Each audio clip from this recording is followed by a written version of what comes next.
Estamos aquí, ¿verdad? Orando para que no llueva. Bueno, vamos a comenzar. Dios les bendiga. Hoy la clase está bien interesante. Vamos a hablar del mar de cristal. ¿Qué es lo que se cree que es el mar de cristal? Vamos a hablar muchas cosas bien interesantes, que todavía estamos en el capítulo 4 de Apocalipsis. Vamos a orar, vamos a presentarnos delante del Señor para que el Espíritu Santo tome el control total de la enseñanza de esta mañana. Padre, te damos gracias, te damos gloria, te damos toda la honra, Señor. Gracias por permitirnos, Señor, abrir los ojos en un día más y con la oportunidad de poder llegar a tu casa para adorarte, para bendecirte y para glorificar tu santo nombre. Nos presentamos delante de ti, Señor, con corazones contritos y humillados, reconociendo, Señor, que nada somos sin ti, que somos solamente vasos que tú usas, Señor, según la necesidad que haya en el pueblo. Yo pongo en tus manos todas mis limitaciones, tú las conoces, cada una de ellas, y te pido, Señor, que cada vez esto me haga depender aún más de ti. Gracias por los hermanos que aquí han llegado, los que están de camino, guárdalos, Señor, y los que se van a reunir con nosotros más tarde, de igual manera, Señor, tráelos con bendición para que juntos y unánimes podamos glorificar tu santo nombre. Todo lo hemos pedido, Señor, creyendo en el poderoso nombre de tu amado Hijo Jesús. Amén. Puede sentarse. Voy a hacer un pequeño resumen de lo que estuvimos hablando el domingo pasado para beneficio de los que nos están sintonizando por primera vez y para beneficio de aquellos que no pudieron estar el domingo pasado. Sin antes, quiero enviar un saludo cordial a todos los pastores allá en Cuba, Santo Domingo, Guatemala, México y todos aquellos pastores, ¿verdad?, que nos sintonizan desde las diferentes partes del mundo. Le damos gracias por sus palabras de apoyo y esperamos, ¿verdad?, que este estudio de hoy sea de bendición a sus vidas. Así que estamos en el libro de Apocalipsis, Revelaciones, y estamos en el capítulo 4 y habíamos dicho que el capítulo 4 de Apocalipsis, en todos los 66 libros, inclusive los apócrifos, es el único capítulo que habla detalladamente de lo que hay en el cielo. Y es un capítulo que está bien interesante, hemos aprendido mucho y esperamos que de la misma forma que fue bendición para mí, sea bendición para ustedes. Estuvimos hablando que en Apocalipsis 4, Juan fue al cielo y describió lo que él vio en el cielo. Y él comenzó diciendo que vio un trono establecido. Y es importante la palabra establecido. ¿Ve? Y en ese trono que ya estaba establecido, él vio a uno sentado. Y él dice que brillaba como piedra de jaspe. Y estuvimos hablando el domingo pasado que el efod, la ropa del sumo sacerdote, su efod, estaba confeccionado con diferentes piedras preciosas. Eran 3 líneas de 4 piedras. ¿Estoy correcta o eran 4 líneas de 3 piedras? 4 líneas de 3 piedras preciosas. Y habíamos dicho que cada piedra representaba una de las 12 tribus de los hijos de Israel. Mencionamos también a cada tribu cuál era la piedra que se cree que le pertenecía.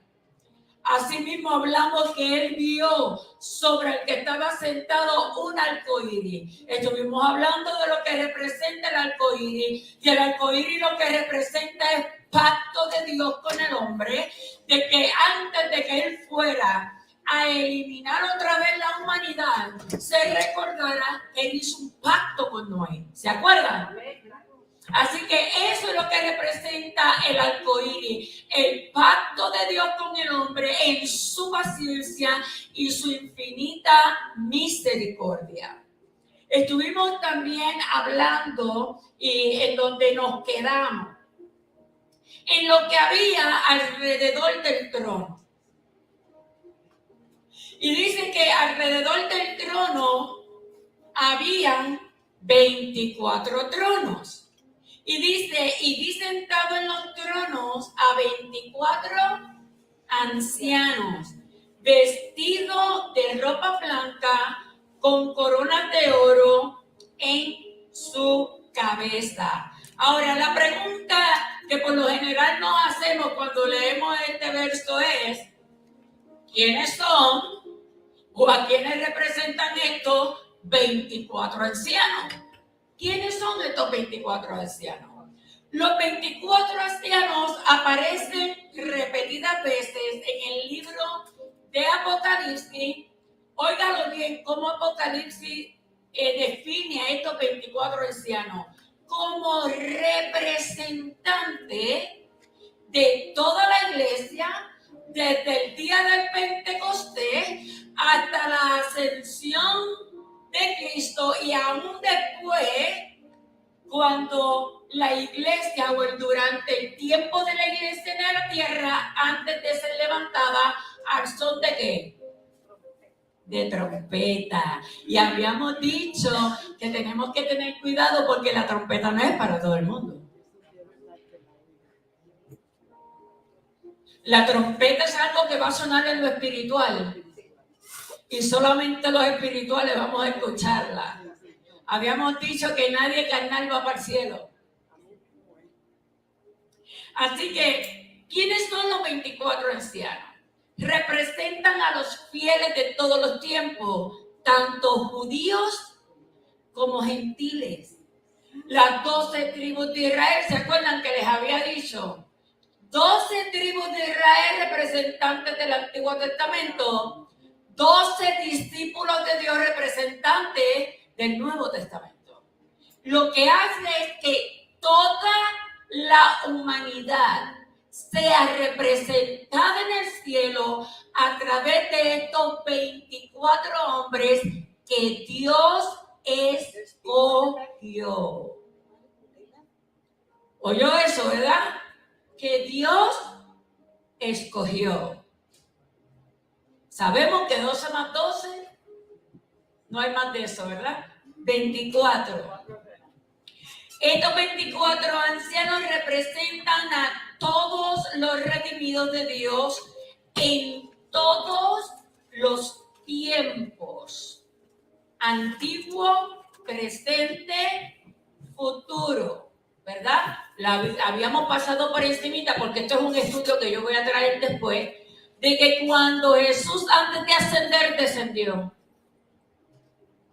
descendió al Hades.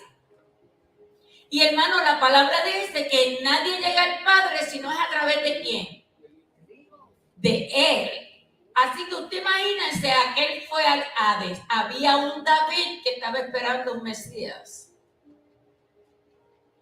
Había un Samuel, había un Isaías, había un Jeremías. Todos ellos estaban esperando al Redentor.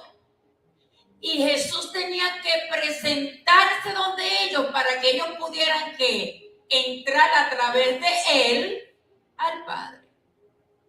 Así que Dios no dejó nada inconcluso. ¿Estamos? Ahora fíjense cómo Juan describe que estaban vestidos estos 24 ancianos. Dice vestiduras blancas. Si buscamos y leemos Apocalipsis capítulo 3, versos 4 y 5, estas vestiduras el mismo Dios se las prometió a sus fieles. Vaya conmigo Apocalipsis 3, 4. ¿Lo tienen, Nereda? Léemelo. 3, 4. Pero tienes unas pocas personas encendidas que no han manchado sus vestiduras y andarán conmigo en vestiduras blancas porque son dignas. Ahora vaya conmigo Apocalipsis 19, 8. Ajá. Y léamelo si lo encuentra. Apocalipsis 19, 8. Yo quiero que usted vaya conmigo a la palabra para que, ¿verdad?, todos estemos en la misma página. Yo no me estoy inventando nada. Apocalipsis capítulo 19, verso 8. Me lo puede leer, se lo voy a agradecer.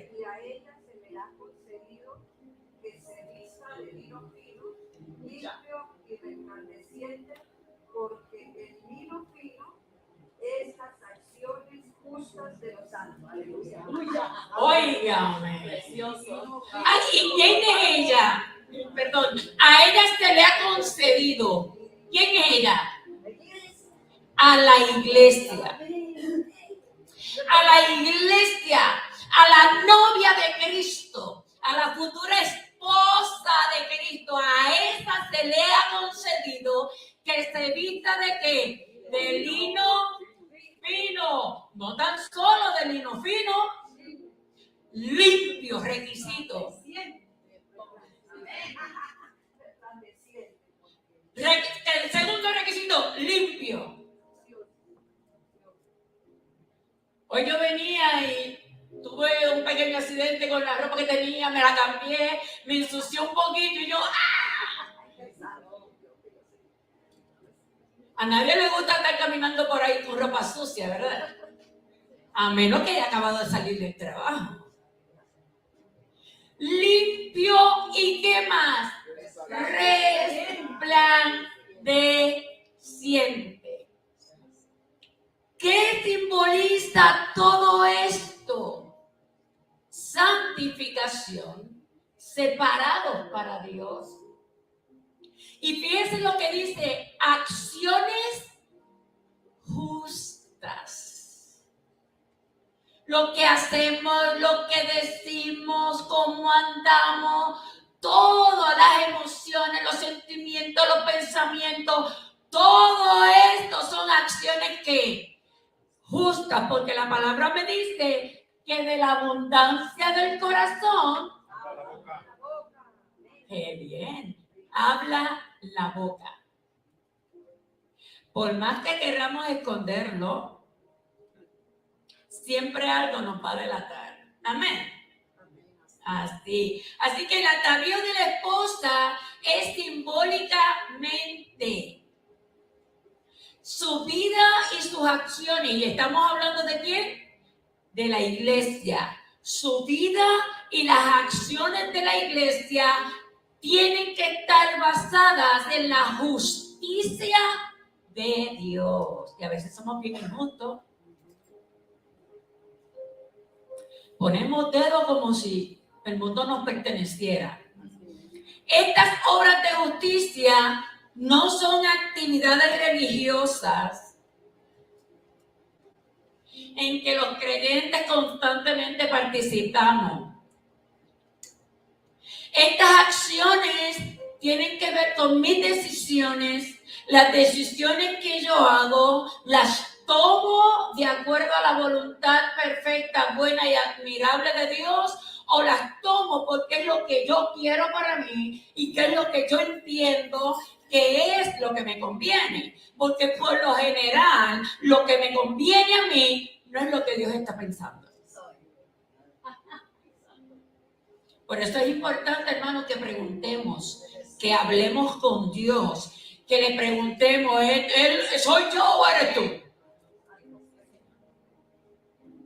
Porque son nuestras decisiones, es lo que hablamos, es lo que reflejamos, lo que va a ¿qué?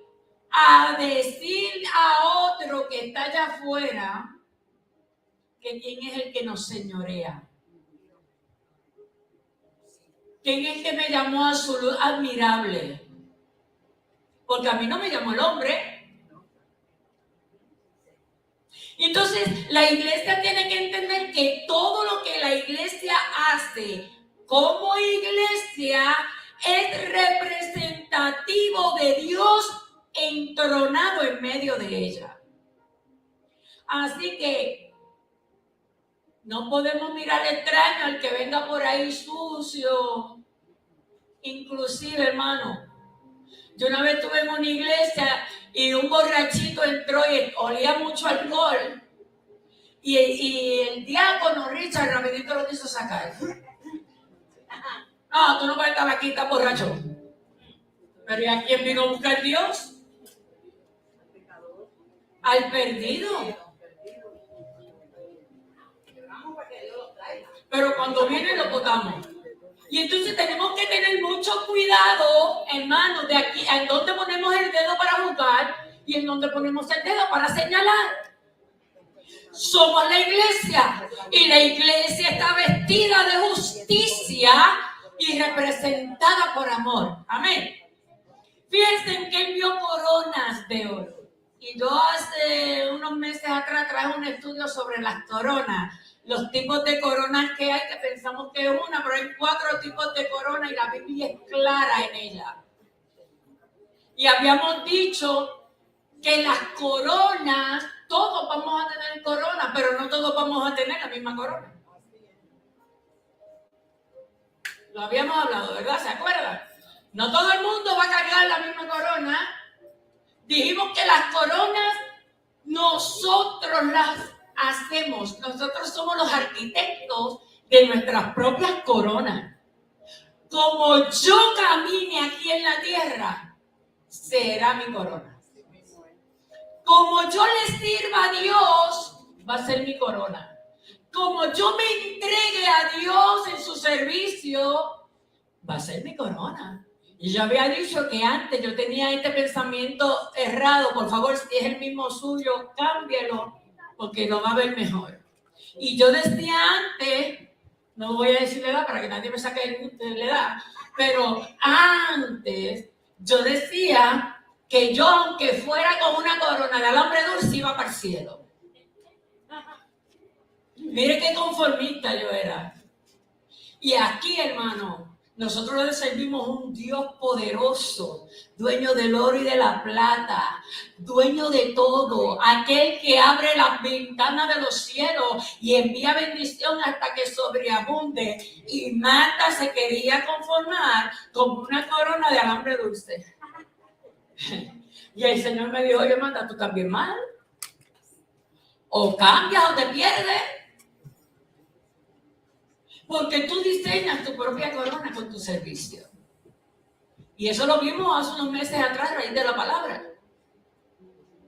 Yo diseño mi corona. Usted diseña su corona a través de su servicio aquí en la tierra. Amén. Estas serán dadas a quienes, las coronas, a sus fieles y valientes seguidores, o sea, usted y yo, que componemos lo que hoy se conoce como la Iglesia de Jesucristo. Fíjense lo que dice Apocalipsis 2:10, vaya conmigo y léalo, por favor. Apocalipsis capítulo 2, verso 10, y vaya conmigo porque yo no me estoy inventando nada aquí. Fíjense lo que dice Apocalipsis.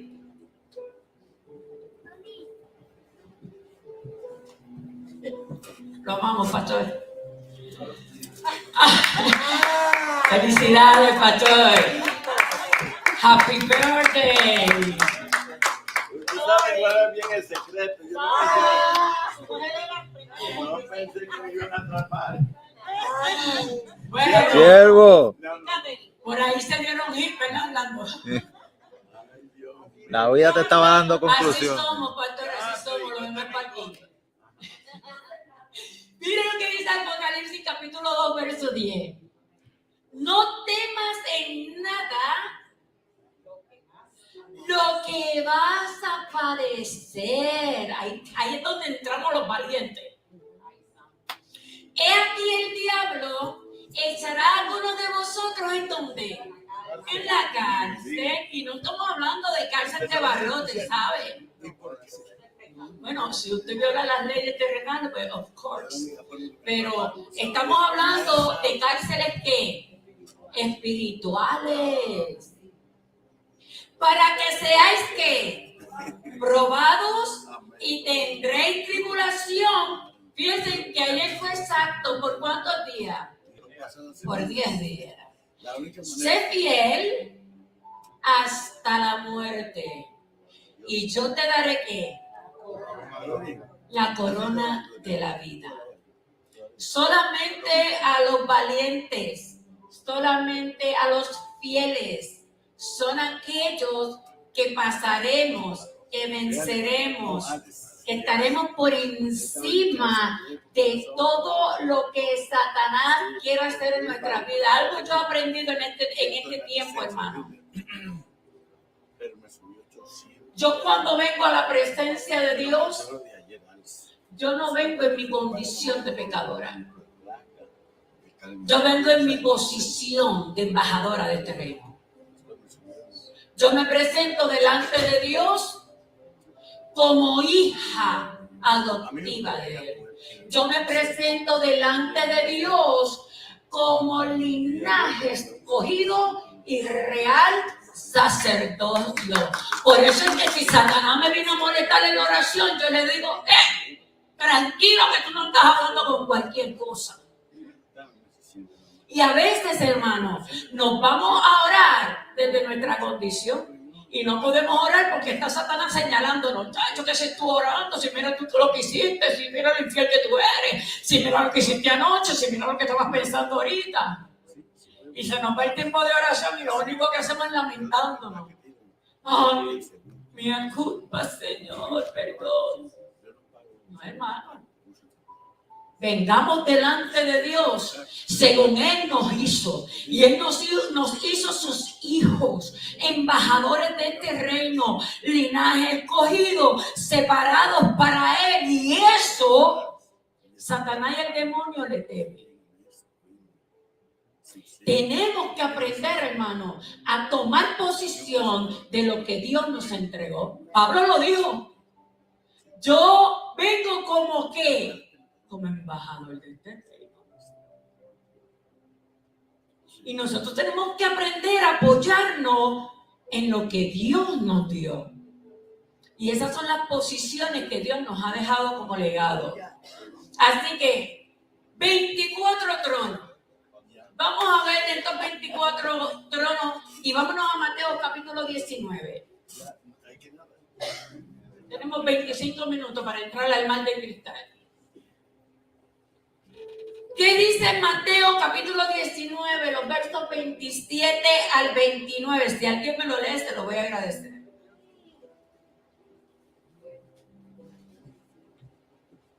Miren lo que el Señor prometió en Mateo 19. ¿Lo tienen? Léamelo, Lourdes. 27 al 29.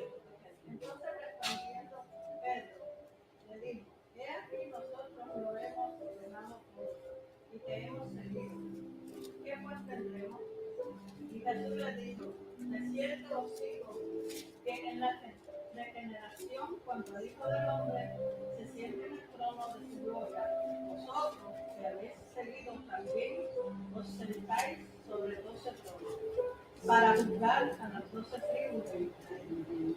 Y cualquiera que haya dejado casa, o hermanos, o hermanas, o padre o madre, o mujer, o hijos, o tierras, por mi nombre recibirá 100 veces más y heredará la vida eterna. Óyeme. Y esta promesa no es para todo el mundo. Pero me gusta más el 30. Léemelo el 30, compártelo. Me gusta más el 30 y dice, pero muchos primeros serán postreros. Y los postreros serán primeros. Ay, ay, ay. Ese soy yo.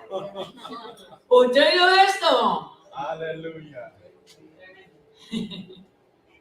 Mire la promesa que Dios le está haciendo a los que le preguntaron. Pero primero quiero explicarles lo que es la regeneración. Y la regeneración es el proceso natural de reemplazar o reparar células, tejidos, órganos o partes completas de un cuerpo dañado o faltante para que funcione completamente. Antes nosotros, hermano, quizás le va a quedar fea la palabra Richard, pero antes no servía.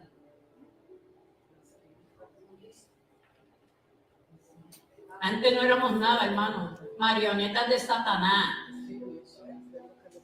Pero cuando permitimos que el Señor de señores tocara nuestra puerta, cuando le abrimos la puerta y lo invitamos a cenar y a compartir la mesa, entonces de nada fuimos a hacer ¿qué? todo.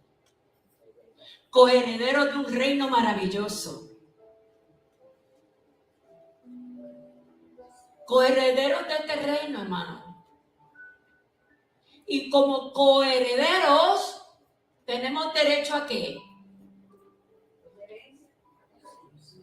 Mire, hermano, como princesas y príncipes de este reino, todo rey tiene ¿qué? Trono. Y él está hablando a sus seguidores y le dice, oye, no todo el mundo va a tener trono ahí arriba.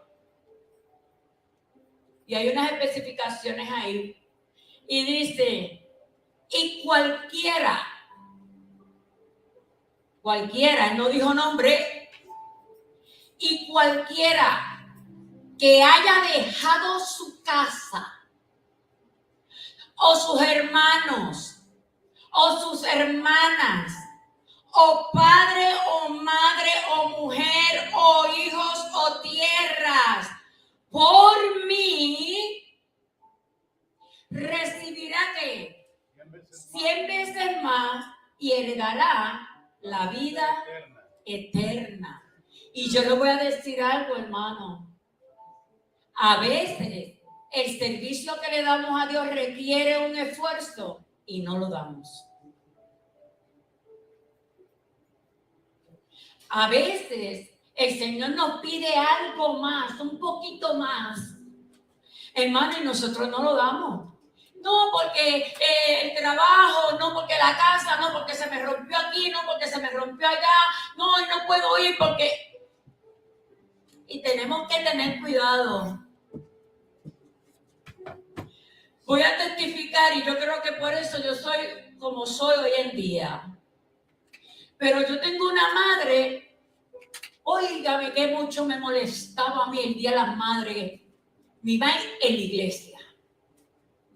El día de Navidad y mi madre en la iglesia. Y yo sé que ella nos está viendo y sabe que no estoy mintiendo. Despedida de año, buscaba a mami. ¿Dónde estaba mami? En la iglesia. Óigame, a mí eso me sacaba.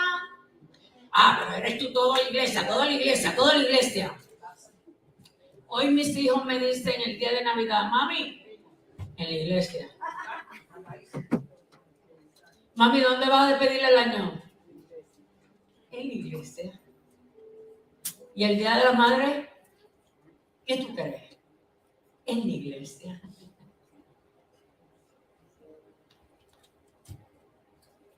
Y esa es la realidad, hermano. Cuando entendemos exactamente que Dios es nuestro centro y que todo yo giro alrededor de Él. Y yo lo que antes le critiqué a mi mamá, hoy mis hijos me lo critican a mí, Richard.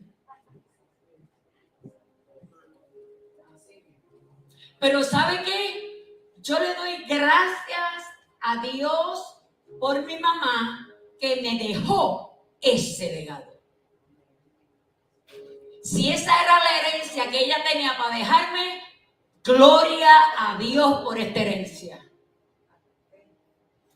Porque hay promesas, hermano, para los que dejan todo por seguir a Cristo. Eso significa que nada, Jesús está diciendo, oye, nada, ni nadie en tu vida puede ser más importante que yo. Y cuando nosotros le damos a Dios ese primer lugar, ese lugar en nuestro centro, Dios dice, y está en su palabra, que Él a estos fieles le dará 100 veces más. ¿O me lo inventé? Él le dará 100 veces más a aquellos fieles. Y heredará, no tan solo te dará 100 veces más, sino que esto heredará en ¿qué? La vida eterna. A los apóstoles se le concedió el honor de sentarse en tronos, según lo que Jesús le dijo al que le preguntó, ¿y qué tú tienes para nosotros? ¿Y qué tú nos vas a dar? Oye, como que hay gente que viene más que por los panes y los peces, ¿verdad? Gloria a Dios que se te tampa para arriba. Aquí no. Pero a los apóstoles se les concedió el honor de sentarse en tronos. Y se lo ganaron a causa de ¿qué? De su fidelidad. Cristo elevó a aquellos 12 a una posición más honrosa dentro de su reino. Y le tengo noticia, usted también ha sido elevado a una posición honrosa en el mismo reino. ¿O esto era para los discípulos nada más? Para usted y para mí también en estos tiempos. Amén.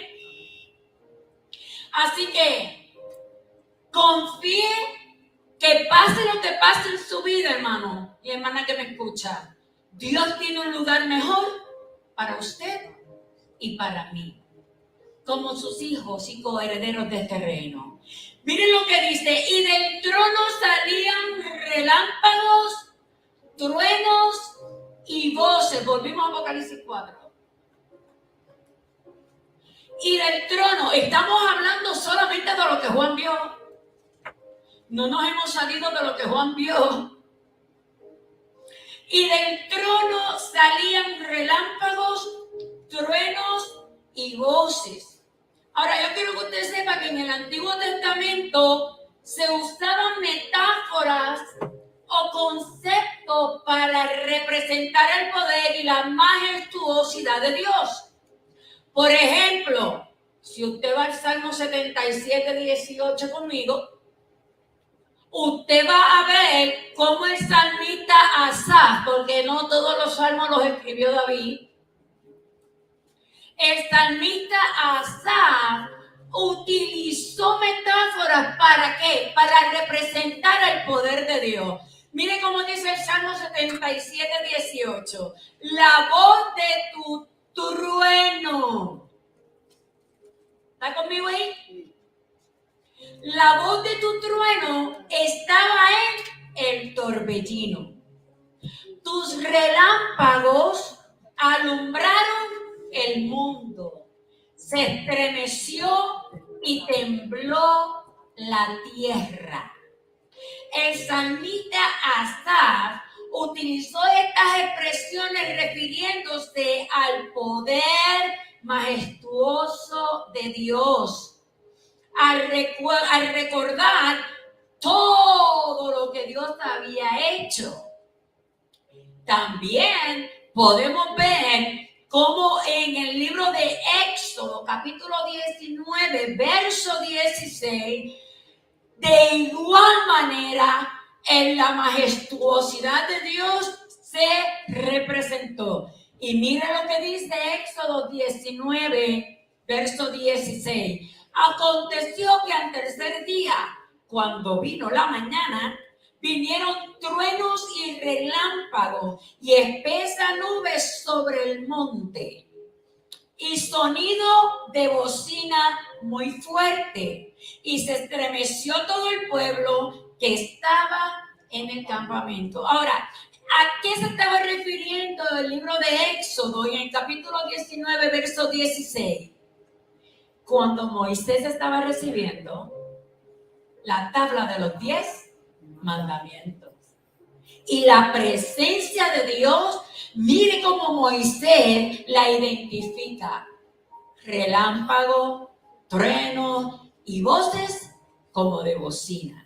Así que, ¿qué estaba viendo Juan cuando dice que del trono salían relámpagos, truenos y voces?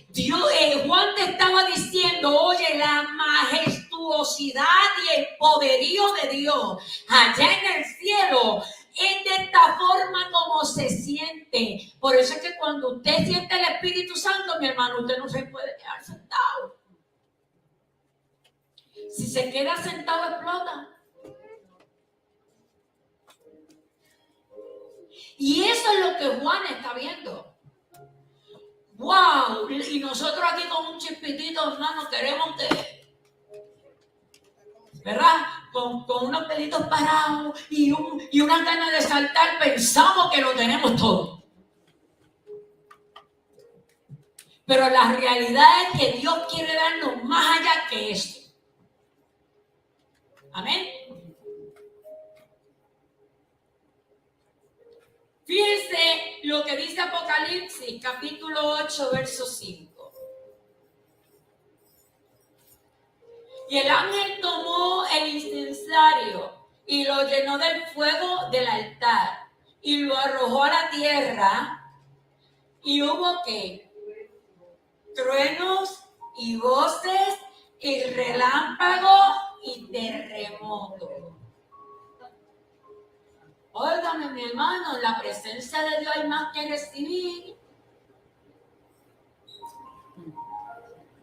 Y cuando entendemos que en la presencia de Dios hay más que recibir que un simple deseo de brincar, que un simple deseo de llorar, que un simple deseo de escalofrío, cuando entendemos que en la presencia de Dios hay algo más sobrenatural para nosotros recibir, entonces en medio de su pueblo pasan cosas sobrenaturales que no conocemos y que se nos es revelada.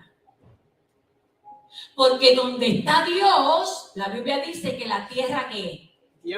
Tiembla. Donde está el poder de Dios, hermano, todo tiene que dejar su lugar. No nos conformemos con poquito.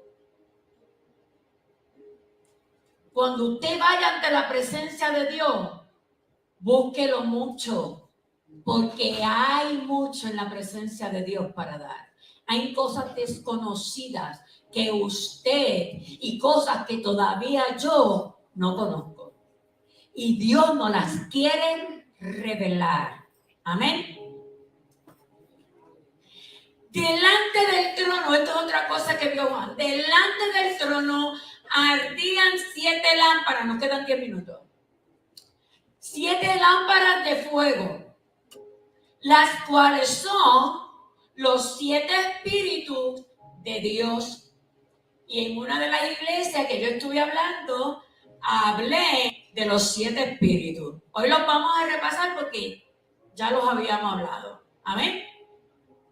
Ahora, Ezequiel comparó estos 7 espíritus, o estas 7 lámparas, perdón, con el Espíritu Santo. Si usted busca conmigo Ezequiel capítulo 4, Ezequiel capítulo 4, los versos 2 al 6. Y a mí me gusta que usted vaya conmigo, porque yo quiero que usted entienda que esto no me lo estoy inventando yo, sino que está en la palabra. Ezequiel capítulo 4, verso 2 al 6. Dice así: volvió el ángel que hablaba conmigo y me despertó como un hombre que es despertado de su sueño. Y me dijo, ¿qué ves? Y respondí, he mirado y he aquí un candelabro, todo de oro, con un depósito encima y 7 lámparas encima del candelabro y 7 tubos para las lámparas que estaban encima de él. Y junto a él 2 olivos, el uno a la derecha del depósito y el otro a la izquierda. Proseguí y hablé diciendo a aquel ángel que hablaba conmigo, ¿qué es esto, Señor mío? Y el ángel que hablaba conmigo respondió y me dijo, ¿no sabes qué es esto? Y dije, no, Señor mío. Entonces respondió y habló diciendo, esta es palabra de Jehová a Zorobabel, que dice, no con ejército ni con fuerza, sino con ¿qué? Con mi espíritu, ha dicho Jehová de los ejércitos. Mire todo lo que Ezequiel vio en la revelación.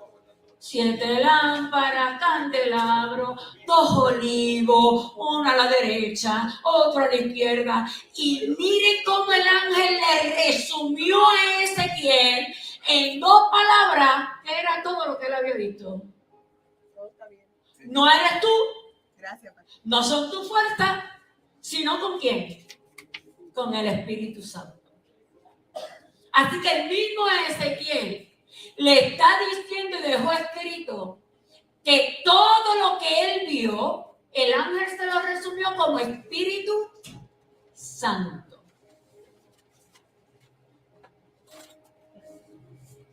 Ahora, en la visión de Zacarías, podemos ver que la manifestación del Espíritu Santo de Dios estaba en todo su esplendor.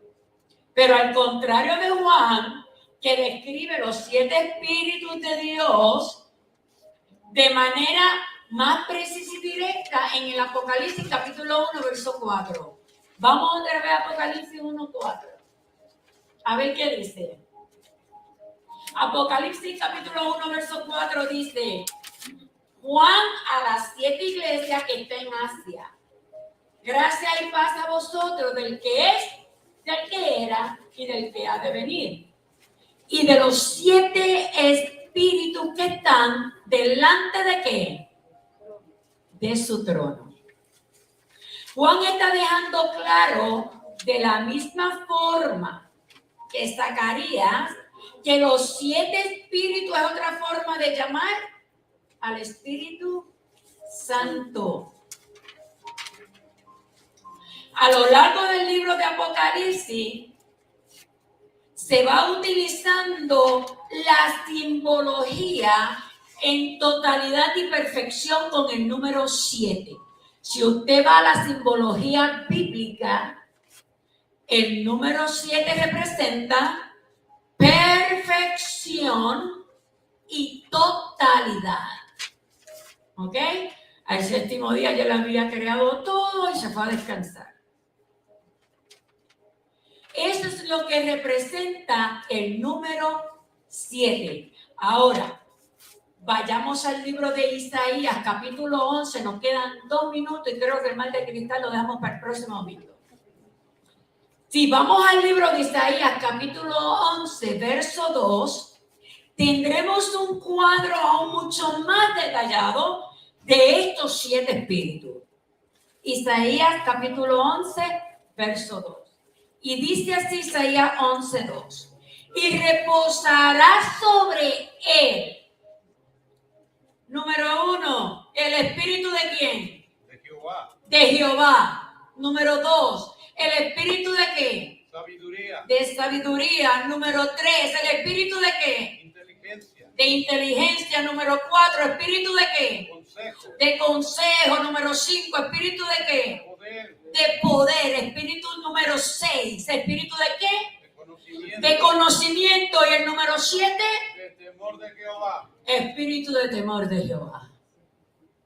¿Y eso no es lo que hace el Espíritu Santo en nuestra vida? Aleluya.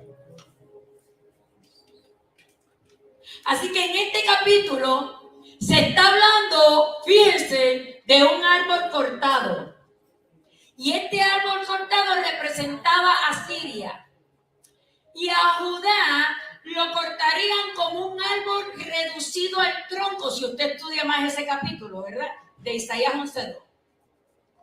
Pero dice que de ese tronco, ¿de cuál tronco? Del que representaba a Judá, surgiría, saldrá o nacerá un vástago. ¿Quién fue? Es y será el Mesías prometido. Y este Mesías prometido venía cargado con todo. Y cumplía con los 7 que están ahí. Ahora bien, nos quedamos aquí, se nos acabó el tiempo. Nos quedamos en, y delante del trono había como un mar de vidrio semejante al cristal. Esto está bien interesante. Vamos a aprender desde el Antiguo Testamento qué era el mar de cristal y para qué se utilizaba. Amén. Dios les bendiga. Gracias por estar aquí.